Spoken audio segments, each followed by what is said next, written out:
I will step away for a link and then I'll come back. But you can start. Okay, is it started? Hey, fellow enthusiasts, this is Tommy Lanham. And I'm Tammy. And we are on a mission to break the monotony of the mundane and the mediocre by bringing as much enthusiasm to as many businesses, ministries, marriages, and individual lives as we possibly can. Hey, Tuesdays are our day for talking about business and leadership and entrepreneurship. And I wanted to do this Tuesday. I wanted to do it with a YouTube Live where we can just answer any questions that you may have out there. So if you're watching and you've got a question, Amy is obviously going to be with me. She's kind of jumping back and forth right now. But we are both entrepreneurs. We've been entrepreneurs together and separately for a long time. I started a ministry back in 2000, ran that for about 8 years. My wife has run her own photography business for several years. I run a speaking and coaching business, and we've kind of combined a lot of that together now. My wife has recently started doing, I'd say recently, over the past year and a half, started doing commercials for small business, internet commercials, and promotional materials and stuff like that, website design. And so when it comes to business, we've got a heart for entrepreneurs, leaders, and business owners, and we want to help in any way that we can.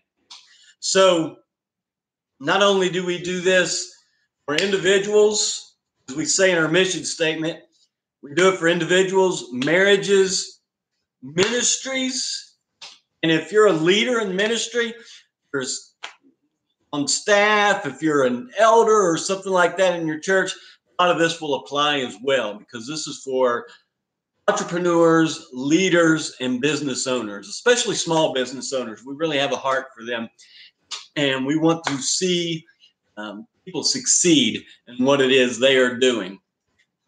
So if you could just type in a question if you're watching, anything that's on your mind as far as business or leadership or entrepreneurship, or if you are thinking about starting a business, it's just kind of an idea in the back of your head somewhere, and you've never really stepped forward with that. You've never really taken that step. This show is for you. Want to know what step to take? Well, we can share with you some of the steps that we have taken in that process. Because I believe that small businesses and entrepreneurs have such a powerful impact on our world. And the more successful you are, if you're ethically successful, then our nation and even our world is better off.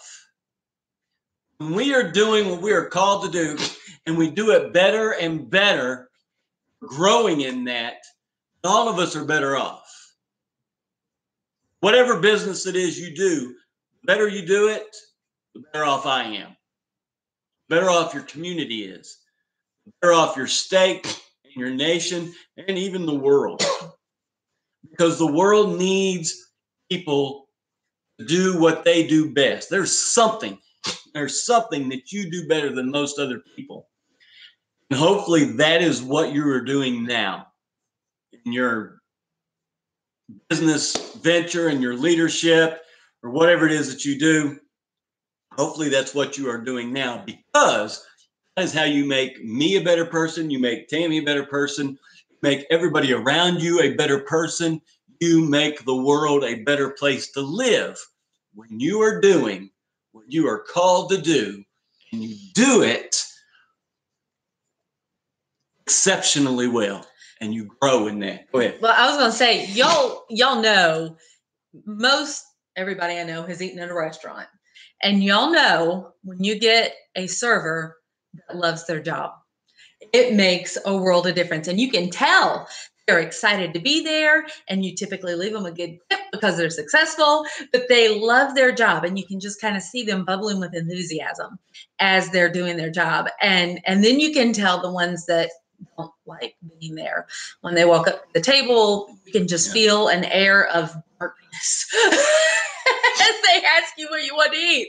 And so you can see how if everybody worked at something that they loved, wow, what a bubbling world would we have? Exactly. It would be amazing. And not that everybody can always do what you want all the time, that what you love all the time, but be able to work towards that as a goal and do something that you're fascinated about. What's the thing that you think about the most? What's the thing that you dream about? Oh, I wish I had enough time to that may be a clue as to what your passion might be. Absolutely. And what do you talk about the most? You know, Jesus said, out of the overflow of the heart, the mouth speaks. So whatever it is you talk about the most is a pretty good indication as to what your passion is. And I love what I do. I love helping others climb to their God-given potential. I love helping others ignite that enthusiasm within them.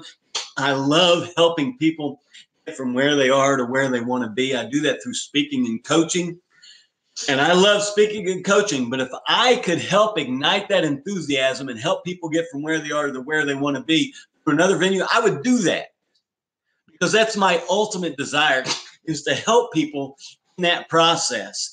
And right now, because my talents are in speaking and coaching, that's where I'm most effective in helping people in that process. It's probably something different for you, unless you're a public speaker or a coach. And it's just like mine. But whatever it is, with Tammy, it's photography and doing videography and that type of stuff. And she helps people get from where they are to where they want to be through that, because she is using what she is best at doing and what she has the most passion about in helping other people. Did I say that correctly? You described that accurately. There is no better feeling than to get somebody who has gotten a side hobby that they want to explore, if this is their thing, and I go and help them. I help them explore that. Tommy works with them in coaching and helps them set up a business plan, a plan of action to move forward. And then I help design them. I design their idea, everything from logos and websites and making commercials and even business cards, little things like that, to just kind of help define. And nothing excites me more than when that entrepreneur that we've been working with quits their day job that they hated so that they could start their passion and live their passion. And you can see the person, you can see their passion, you can see their enthusiasm. There you go. Come out, because they're kind of dead in their job that they hate. They would love more than anything else to do this thing that's on the side that they've always dreamt of doing, whether it's write a book. You've worked with people that have written some books, and I've worked with cheese makers and painters and just a plethora of different entrepreneurs that we've worked with, and we've helped them have that dream realized. Right. And when you see that in somebody, that is amazing. Right. But Tammy mentioned the word enthusiasm. That's kind of my word. And my ultimate goal is to ignite that enthusiasm in people. I use speaking and coaching to bring the power of enthusiasm to those who are ready to inspire the fire.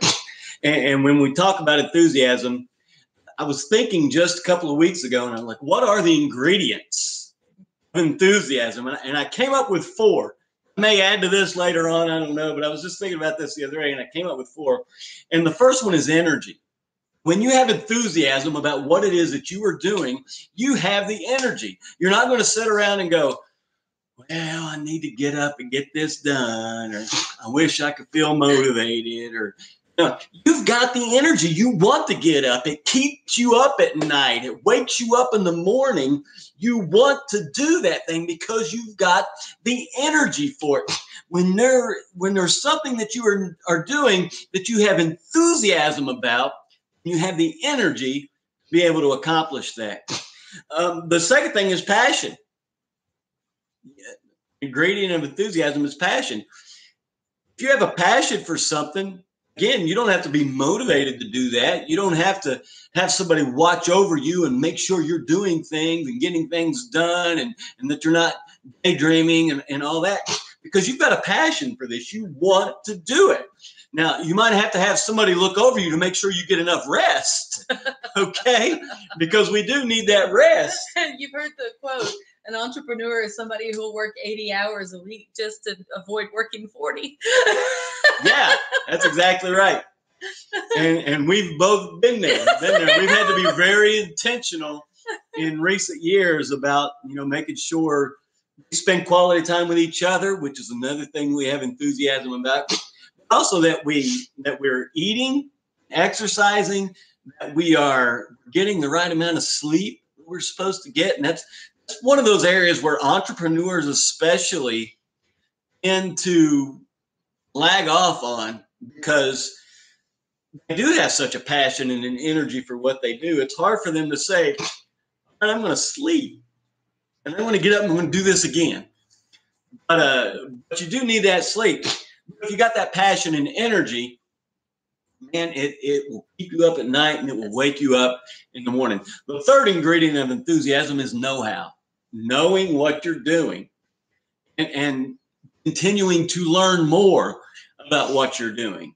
It's, as an entrepreneur, as a leader, as a business owner of any kind, you need to make a commitment, and I need to make a commitment. We need to make a commitment to be lifelong learners. Meaning we never feel like we've arrived. We never get to the point where we say, I've got it. I completely understand this. I'm good. Once you say that, you're done. In most fields, if you don't keep up with the new information coming out, you're going to become real relevant real quick. Yeah.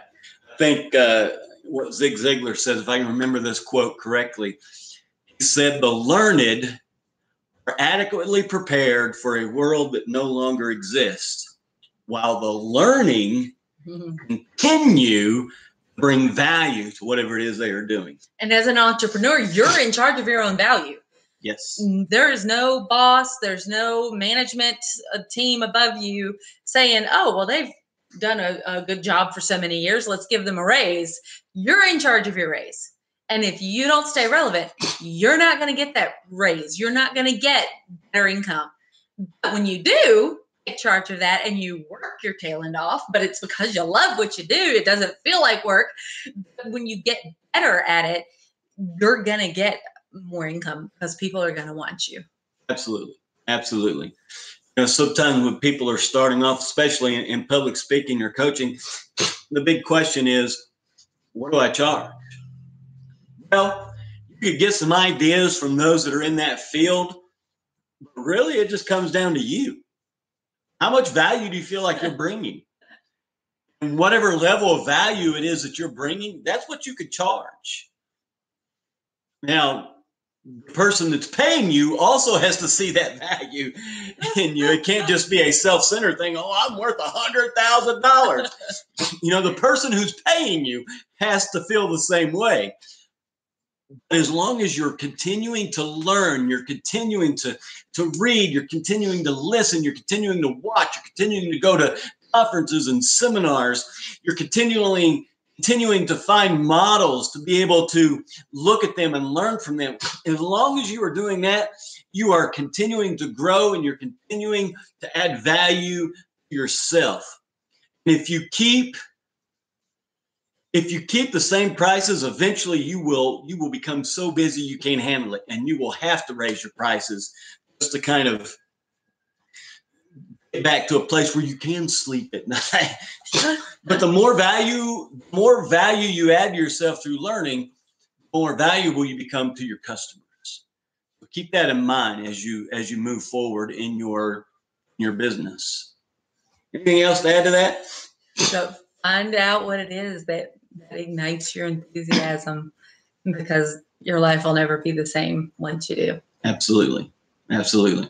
Hey guys, something I was talking about last night on my Facebook Live, and I just want to mention it here, because it's a quote from Tony Robbins. It says, success leaves clues. And that is so powerful because it's so important to find out who is doing what you want to do or who is doing what you actually doing, but they do it a little better. They're a little further along. And study them and learn from that. Learn from them. Begin to imitate some of their ways. Begin to learn some of the principles they are living by in their business. As a public speaker, man, I've got several that I look at. Zig Ziglar is probably my favorite in learning how to be a public speaker. And it doesn't mean that I copy Zig Ziglar exactly. That's not the process of learning. But I do learn from him, and I model some of those things that he has done, some of the ways that he interacts with his audience, some of the stories that he tells, and I try to add some of those flavors to my stories. And obviously, a lot that I have learned about goal setting and motivation has come from Zig Ziglar. And so, I look at him as a model and try to learn from him. And there's many others that we look at. When we're doing YouTube and social media stuff, there's a guy that I use as a model. His name is Evan Carmichael. Hi, Evan. Hey, Evan, if you're watching, hey, man. But he's got it down to a science, man. He has studied this much more than I have. And he knows what works. He knows what doesn't work. And rather than me try to reinvent the wheel, we study some of what Evan does. Now, we study others as well. Evan's not the only one that we study. He's one of the main ones we look at and we study on how to do YouTube and other types of social media, because success leaves clues. He's extremely successful at this. And so rather than go, I can figure this out, watch his videos, we listen to him, had a little bit of interaction with him through email as well, and we just learn from him. And who knows, maybe one day down the road he can look at me and learn from me. There you go. Yes. Have you ever put a shelf together from IKEA? Unfortunately, yes. Okay, I'm the kind of person, I tend to skip the instructions. I look at kind of the pictures and I think, oh, I can figure this out and I can put it together. And then at the very end, I look at it and there's a shelf backwards, or there's a screw in the wrong place, or I have extra parts left over, because that happens a lot, doesn't it? It does. And so I'm slowly learning. He's the kind of guy that reads the entire instruction booklet from beginning to end before he ever picks up a tool. That kind of drives me insane. Even, when it says you should have 4 screws that look like this and 8 pieces that look like this, he lays them all out and mashes them up. That's why they wrote the book. But I am, because the story you just said, it just reminded me of the story that I have learned that I need to look at the instructions, maybe not quite as intensely as you do. I do have to look at them. It's so much easier, and think about the time that I would have saved, because 90% of the time I have to take it apart and I have to redo it again. So if I had read the instructions, if I had seen the way it was supposed to have been done and modeled that, I wouldn't have to be eating crow at the end of a day when he has to put it back together because I messed it up. So when we look at these other guys, we're seeing how they do it, and we're seeing model before us so that we can follow their instructions, take what works for us, and grow our businesses. Absolutely. There's not enough time in life to learn from your own mistakes. And so learn from others. You can learn from their mistakes. Not only do you learn from what they do well, but you learn from their mistakes. And maybe it's not as much of a learning curve for you. What took somebody else 2 years to learn, maybe you can learn in 2 weeks, because you see the mistakes they made, and you can learn from that without having to make those same mistakes, because we don't live long enough to only learn from our own mistakes. You're going to make enough mistakes on your own anyway, okay? So if you can cut some of those out by learning from other people's mistakes, then do it. Do it. And it just helps you save time. It saves time. It gets you further along faster. That's one of the reasons, as a public speaker, I belong to the National Speakers Association, because there's people there that have been doing this longer than I have, more successful than me. And so I look at them and I go, what can I learn from these guys? What can I learn from these ladies that have already done this? Or maybe I'm looking at doing something new and maybe somebody else has already tried that and I can learn from them. I like to associate myself with those who are better at what I'm doing than me so that I can grow. I can learn from them. They are models for me, and their success leaves clues. I do the same thing with my coaching. I belong to an organization called the International Christian Coaches Association. And part of that, not the only reason, but part of that is so that I could be around other coaches who are further along than I am. And I can learn from them. Dwight Bain is one of those guys that I have learned from, and I have modeled some of what he does. Georgia Schaefer is another one that's a part of that organization that I learned from. And I'm able to model these people and become a better coach. Listen, I don't care how good you are. There's always somebody you can learn from.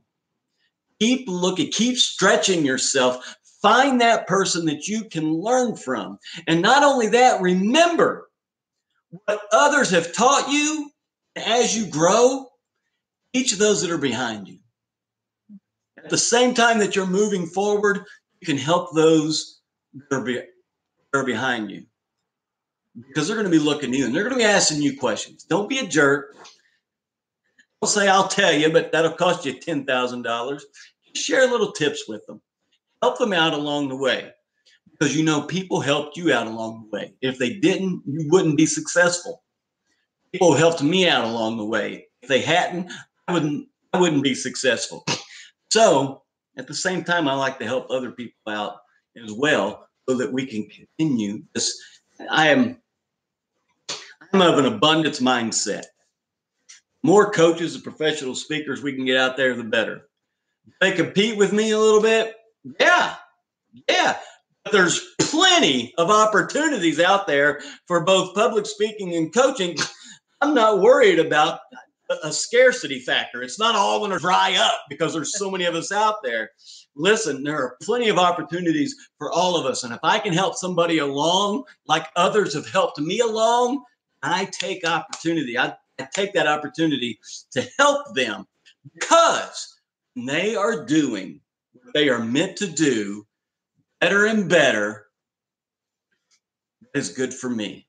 It's good for you. It's good for all of us when we are doing what we are called to do and we continue to improve in doing that very thing. Amen, brother. Amen. Woo. All right, guys, we're going to get off here. I hope you enjoyed this. We're going to do this live from time to time. We are kind of changing up our YouTube format. On Tuesdays, they won't always be live, but on Tuesdays, we're going to release a video that speaks directly to entrepreneurs, leaders, and business owners, and touching on those aspects of life. On Thursdays, we're looking more at the general public and you as an individual. What can you do to ignite your personal enthusiasm? On Tuesdays, we want to ignite that business enthusiasm, that leadership enthusiasm. On Thursdays, we want to look at how you can ignite that personal enthusiasm in you and continue to grow as an individual. On Saturdays, it's more family and marriage oriented. We talk about our marriage, our family, and things that we have done to ignite enthusiasm in our marriage and our family, and we want to share those with you as well. And those come out on Saturdays. And then Sundays, man, we go directly into the Word of God. We go directly into Scripture. I read a passage of Scripture and really kind of pour over that on how we can ignite our enthusiasm in our faith journey. Those are the 4 areas that we focus on. You heard us state the mission statement at the beginning. We are on a mission. Break the monotony of the mundane and the mediocre by bringing as much enthusiasm to as many businesses, ministries, marriages, and individual lives as we possibly can. Thank you for being on here with us, and anybody that watches this afterwards, hey guys, thank you for watching. If there's something you want us to talk about in the future, Put it in the comments, and we will do our best to bring value to those of you who watch and listen. Anything else you want to add? We'll see you guys. We love you, and thank you for being fellow enthusiasts. Remember to ignite your enthusiasm.